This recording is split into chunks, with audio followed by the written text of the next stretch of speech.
পাকিস্তানের দরকার অর্থ, বাংলাদেশের দরকার ফাইটার জেট। তাই পাকিস্তান থেকে বাংলাদেশ কিনতে যাচ্ছে JF-17 ফাইটার জেট। এই JF-17 দিয়ে পাকিস্তান 2025 সালে ভারতের রাফায়েল ভূপাতিত করেছিল। পাকিস্তানের প্রতিটি JF-17 বিমানের ইউনিট প্রাইস সাধারণত 32 থেকে 40 মিলিয়ন মার্কিন ডলার বা 380 থেকে 470 কোটি টাকা। তবে পুরো প্যাকেজের খরচ পড়বে আরো বেশি, কেননা এর সাথে প্রশিক্ষণ, খুচরা যন্ত্রাংশ এবং বিভিন্ন সরঞ্জাম যুক্ত থাকে। 2026 সালের জানুয়ারির প্রথম সপ্তাহে বাংলাদেশ বিমান বাহিনী প্রধান air chief marshal Hasan Mahmud Khan Pakistan সফর করেন। সেখানে তিনি পাকিস্তান বিমান বাহিনী প্রধানের সাথে বৈঠক করেন। পাকিস্তানের ISPR এবং আন্তর্জাতিক প্রতিরক্ষা সংবাদ মাধ্যমগুলোর তথ্য মতে এই বৈঠকে দুদেশের মধ্যে JF-17 থান্ডার ফাইটার জেট ক্রয় নিয়ে বিস্তারিত আলোচনা হয়েছে। এর পাশাপাশি পাকিস্তান বাংলাদেশকে সুপার মুশাক ট্রেনার বিমান এবং টেকনিক্যাল সাপোর্টেরও প্রস্তাব দিয়েছে। JF-17 থান্ডার হলো চীন এবং পাকিস্তানের যৌথভাবে তৈরি একটি মাল্টি রোল বিমান। বিশেষ করে এর আধুনিক সংস্করণ ব্লক 3 4th জেনারেশন প্লাস বা 4.5 প্রজন্মের সক্ষমতা রাখে। এতে আছে অ্যাক্টিভ ইলেকট্রনিক্যালি স্ক্যান্ড অ্যারে বা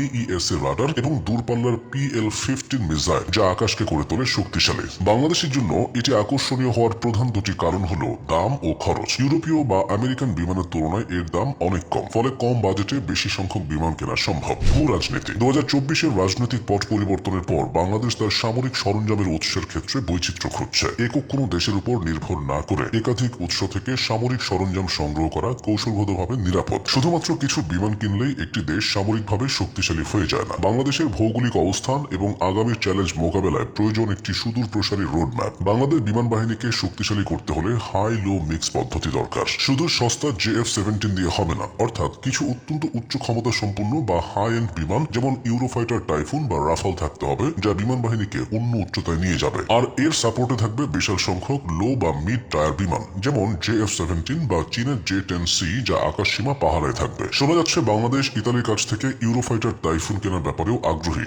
এটি হলে তা হবে গেম চেঞ্জার। এছাড়াও পরের উপর নির্ভরশীলতা কমাতে হবে। বাংলাদেশ নৌবাহিনী ইতিমধ্যেই খুলনা শিপইয়ার্ডে জাহাজ তৈরি করে চমক দেখিয়েছে। এই সক্ষমতাকে আরো বাড়াতে হবে। বাংলাদেশ মেশিন টুলস ফ্যাক্টরি এবং সমরাস্ত্র কারখানাকে শুধুমাত্র ছোট সরঞ্জামের মধ্যে সীমাবদ্ধ না রেখে ড্রোন, আর্মড ভেহিকল এবং মিসাইল অ্যাসেম্বলিং এর দিকে নজর দিতে হবে। তুরস্ক আজ বিশ্বের ড্রোন পরাশক্তি হয়েছে তাদের নিজস্ব উৎপাদনের কারণে। বাংলাদেশকেও সেই পথেই হাঁটতে হবে। ফাইটার জেটের পাশাপাশি নিশ্ছিদ্র আকাশ প্রতিরক্ষা থাকা চাই। বাংলাদেশের বর্তমানে স্বল্প পাল্লার প্রতিরক্ষা ব্যবস্থা থাকলেও দূরপাল্লার বা long range surface two air missile সিস্টেমের ঘাটতি রয়েছে। তুরস্কের হিসার বা এবং চীনের HQ-9 এর মতো সিস্টেমগুলো এই ঘাটতি পূরণ করতে পারে। আধুনিক সময়ে লড়াই শুধু মাঠে হয় না, হয় সাইবার স্পেসেও। স্যাটেলাইট মনিটরিং, গোয়েন্দা ড্রোন এবং সাইবার ওয়ারফেয়ার দক্ষ একটি বিশেষ উইং গড়ে তোলা এখন সময়ের দাবি। বাংলাদেশের সামরিক আধুনিকায়নের মূল দলিল হলো ফোর্সেস গোল 2030। রাজনৈতিক পরিবর্তনের কারণে যেন এর গতি কমে না যায় সেদিকে লক্ষ্য রাখতে হবে। বাজেট বরাদ্দ এবং তার সঠিক ব্যবহার নিশ্চিত করা জরুরি। পাকিস্তানের সাথে JF-17 নিয়ে আলোচনা বাংলাদেশের পররাষ্ট্রনীতির একটি বড় শিফট বা